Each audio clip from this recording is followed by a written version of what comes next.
December 30th, 1918, the Great War ended a month and a half earlier. The United States is at peace and preparing to ring in a peaceful new year.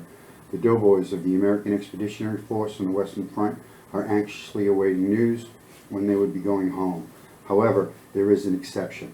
The doughboys of the North Russian American Expeditionary Force, comprised of the 339th Infantry Regiment, the 310th Engineers, along with the 337th Field Hospital and the 337th Ambulance Company, are not going to go home.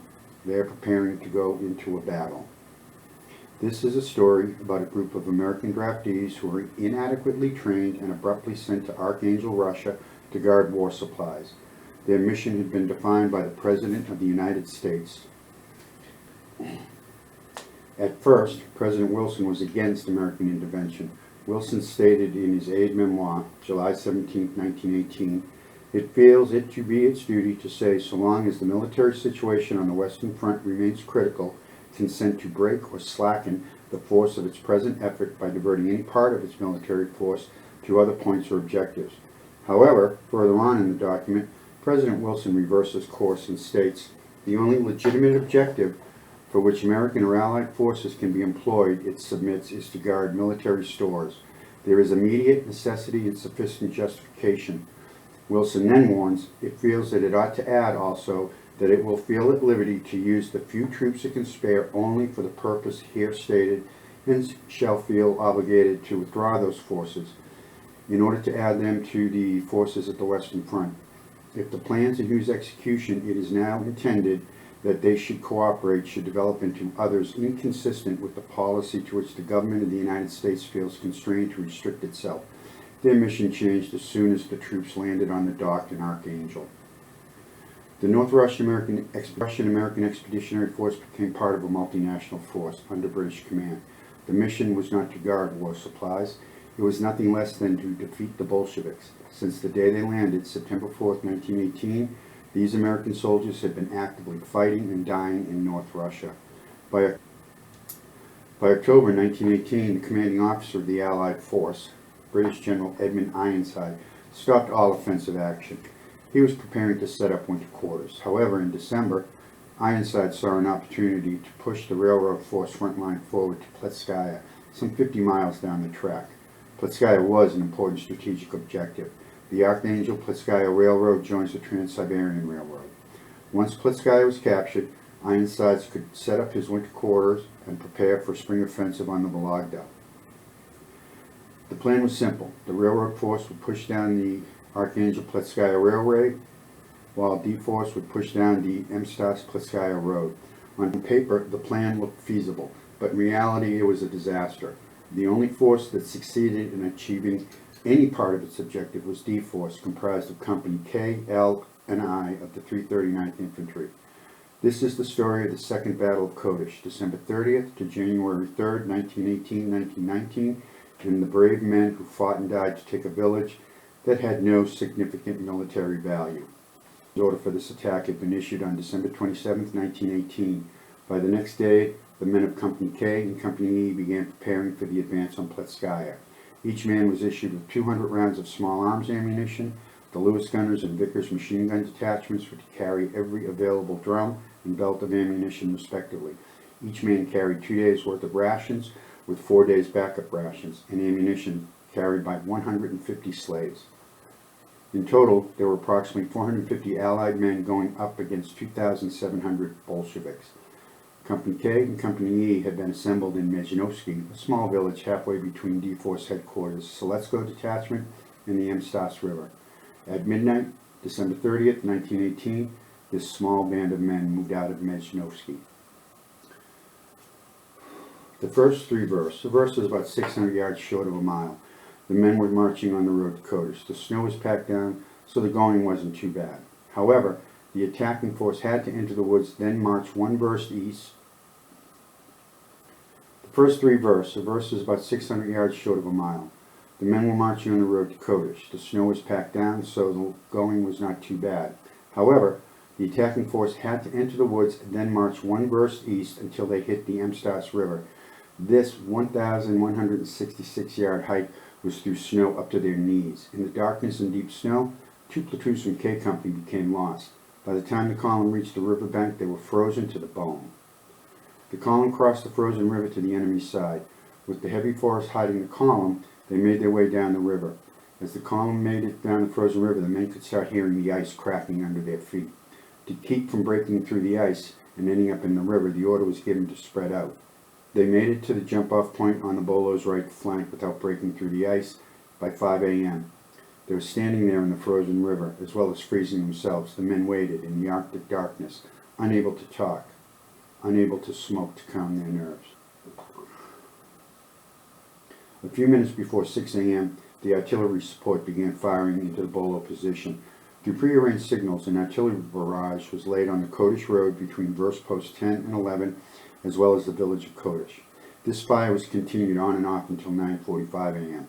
The rounds were being fired at 4 rounds per gun per minute. The order was given to advance. E Company under Lieutenant Baker moved off the river and deployed his line abreast along a cut through the forest. On a prearranged signal, a flare, the men opened fire. 2 platoons of E Company, that's about 100 men, along with 9 Lewis guns, attacked the right flank. Lieutenant Baker gave the order, give the enemy a couple of clips. In short order, 1,000 rounds of 7.26 millimeter small arms fire ripped down the open forest lane into the right flank of the Bolo position. At the same time, support units of Lewis guns, Vickers machine guns, and the Canadian artillery back across the river let loose with their support fire. Even though it was 6 a.m., the sky was still dark. The muzzle flashes lit up the frozen darkness, turning it into a hellish nightmare of sound and light. Muzzle flashes, artillery explosions, and the slow, rhythmic tack-tack-tack of the Lewis and Vickers machine gun broke the silence. It did not take long before E Company took its first casualty. As the skirmish line moved forward, they hit the Bolo picket line. Heavy machine gun fire filled the air. It was here that Private Frank Mueller was killed by a burst of machine gun fire. Clyde Miller, standing next to Mueller, said Mueller fell so hard that he himself was almost knocked down. At 7 a.m., Lieutenant Berger with the platoon from E Company made a frontal assault across the bridge over the Amstas River. Leading the assault was Private Howard Depew with his Lewis gun and crew. The Lewis gun can theoretically shoot 600 rounds per minute. However, the ammunition pan can only hold 47 rounds. This means Depew and his crew had to cross the bridge under fire, shooting short bursts, hoping to keep the enemy's heads down until they made it to cover. Lieutenant Berger and his platoon made it across the bridge without casualties, but were forced to take cover under a bridge abutment due to the superior enemy fire in front of them. Berger and his men were pinned down. Berger needed support to save his men from sure death. Making contact with Lieutenant Baker, he requested the support. Lieutenant Baker ordered Lieutenant Jeffries of E Company to move his platoon to the left. Then he ordered Lieutenant Bryan, also of E Company, to move his platoon across the road to hit the enemy's flank. Berger was ordered to join up on Lieutenant O'Brien. The maneuver soon had the enemy dislodged and retreating. Lieutenant Baker then got in communications with the opposite bank of the river and ordered the machine gun platoons, trench mortar sections, and the remainders of Company E and K to cross the river and join the advance. While the Bolo artillery shells landed all around his force, Lieutenant Baker quickly reorganized his force. He placed 2 machine guns to the right of the road, 2 machine guns to the left. He kept 2 machine guns in reserve. He also placed a trench mortar section on each side of the road. At this point, Lieutenant Jans of K Company reported with his 2 platoons. Baker ordered Lieutenant Ryan to the left side, Lieutenant Jeffries, who was holding the left side of the road also. Lieutenant Shilson was ordered into reserve. Private Fred Coyers, along with 3 other men, were placed on advance guard. They were chasing the Bolos. With his force reorganized, Lieutenant Baker gave the order to move out. Baker commanded his column from the extremely dangerous position of the open road. After a mile, the Bolos took a stand. Coyers and his 4-man detail dropped to the ground looking for cover. The Bolos took a stand to stop the American advance and opened up on Coyers and his advance detail with machine gun fire. They were stuck in the middle of murderous machine gun and rifle fire from the Bolos in front of them and the Americans behind them. All Coyers and his men could do was look for whatever cover they could and wait. The main column took cover on each side of the road and returned fire. For the next hour, the men of K and E Company, along with the machine gun squad, trench mortar squad, maneuvered and returned fire. Baker had ordered Lieutenant Ryan on the left to take his platoon forward and place his men in an enfilade position to fire along the main axis of the Bolo position. Ryan and his men were quickly stopped by machine gun fire from the front and left flank. Baker had no choice but to order Lieutenant O'Brien on the right to take his men in with a frontal attack. They took the enemy position, luckily without any casualties. Baker reformed his column for the advance on the village of Kodish. As the attacking force was regrouping for the push down the road, medic John Clark came upon a bolo wanting to surrender. Not knowing what to do, Clark yelled over to Lieutenant Baker. Baker's terse response was, "Kill him." The orders were no prisoners during the attack. To emphasize that point, soldiers were told if they took a prisoner, the prisoner would be fed out of that soldier's rations. Clark could not do it. He stood there for a few minutes, pointing his automatic pistol at the prisoner's stomach. The prisoner saying over and over, "Tovarish, Tovarish." Clark could not carry out the order. It was another doughboy who came up and using the butt of his rifle killed the man. The Americans resumed their long, slow fight to take Kodish. Up to this point in the battle, there had only been one American killed. About one verst from the village, the Bolos set up entrenched machine guns on a slight rise at the 10th verst post. To the extreme right of the Americans, on the bank of the Emstas River, was a church being used by the Bolos as a defensive position. Sergeant Masterson of E Company, realizing the danger from that position, took 15 men, and with no cover charged across the open ground in plain view of their enemy. Bullets and machine gun fire were hitting the snow all around Masterson and his men. Miraculously, no one was hit. Masterson and his men eliminated the threat. In the meantime, the American force took cover in a long, deep oval depression in front of the rise.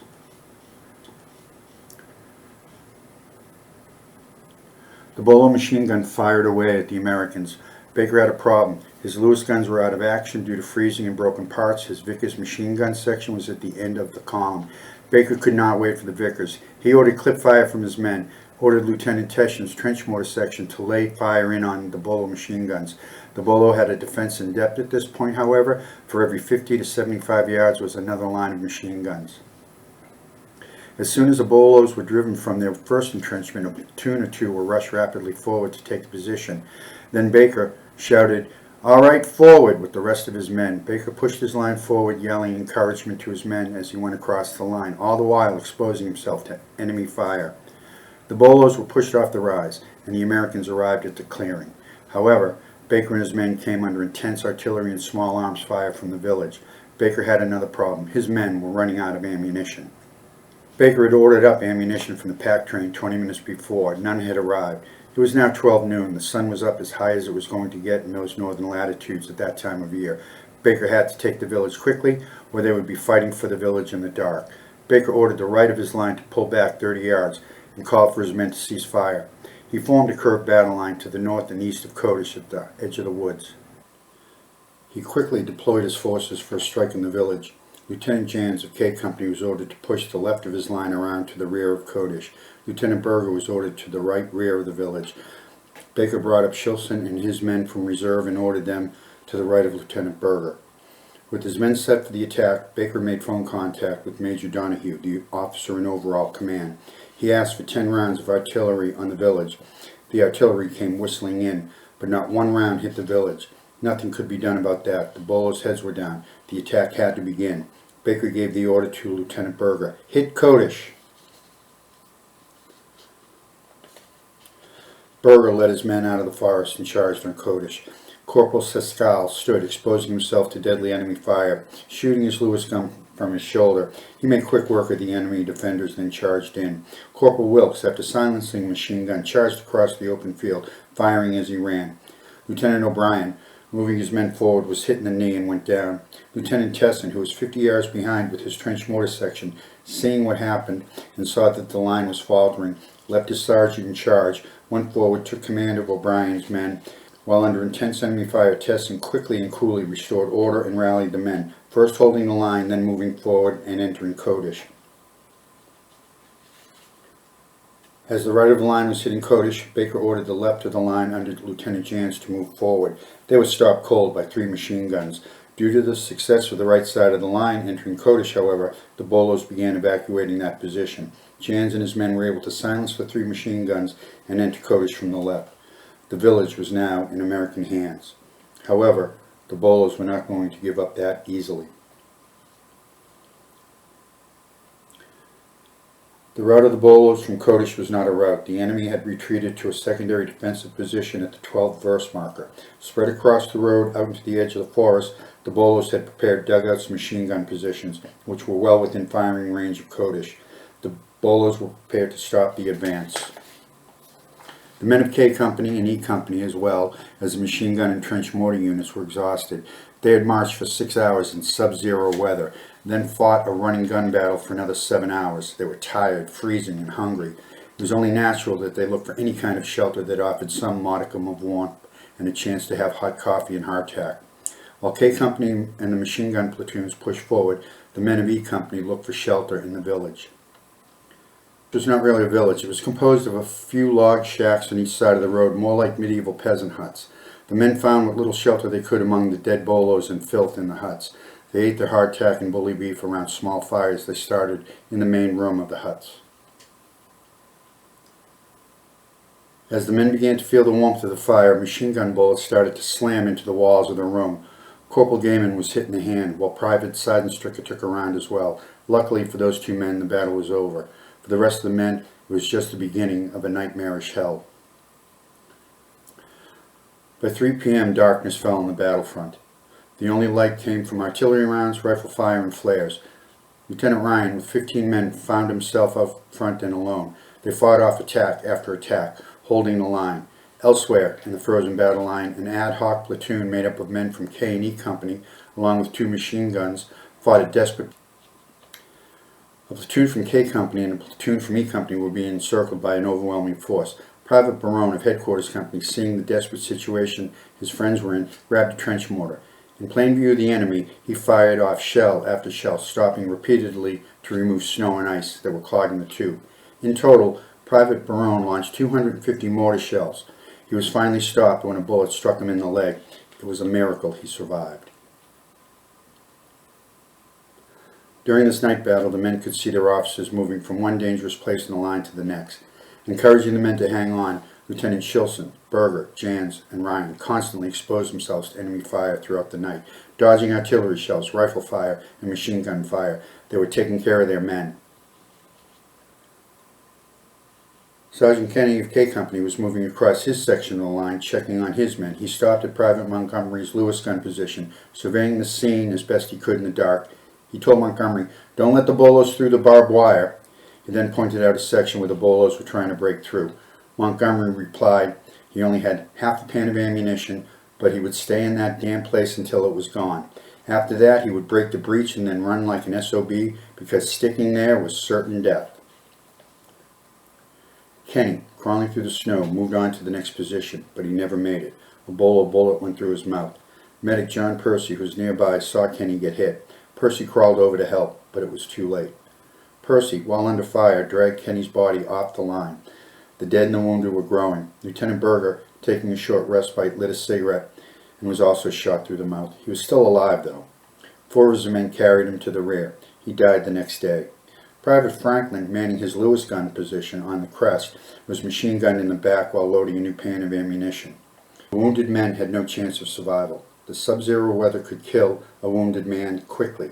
Even a slight wound could be fatal. Sergeant Comstock, hearing the calls of the wounded, went out in front of the American lines, crawling more than 200 yards to bring back a blinded soldier who was stumbling around out in the open as the bolos shot at him. Comstock brought the man safely back to the American lines. Sergeant Comstock went back out 2 more times under heavy enemy fire to bring back 2 more wounded men. He wasn't the only hero doing that. Corporal Bartell also spent that freezing cold night bringing back wounded men to the safety of the American lines while under fire. The fighting raged on until dawn. The guns fell silent except for the occasional harassing artillery shell being fired. The Americans held on to Kodish for 4 days. Then the orders came down to burn Kodish and evacuate back over the river to prepared positions along the bank of the river. The Allied offensive to push down to Plitskaya was called off. The war diary stated Kodish was a small offensive action. However, to the men who fought it and to the families at home who lost loved ones, it was a life-altering event. The North Russian American Expeditionary Force would continue to fight and die in North Russia until they were pulled out and sent home in June of 1919. They were for the most part citizen soldiers and draftees who did their duty even though their government forgot about them. They never lost faith in their country or in themselves. To find out more about the 339th Infantry Regiment in North Russia, the two main sites are the Bentley Library, University of Michigan Polar Bear Collection, and Paul Grobel's website, Detroit's own Polar Bear Memorial Association, which is dedicated to the 339th Infantry Regiment.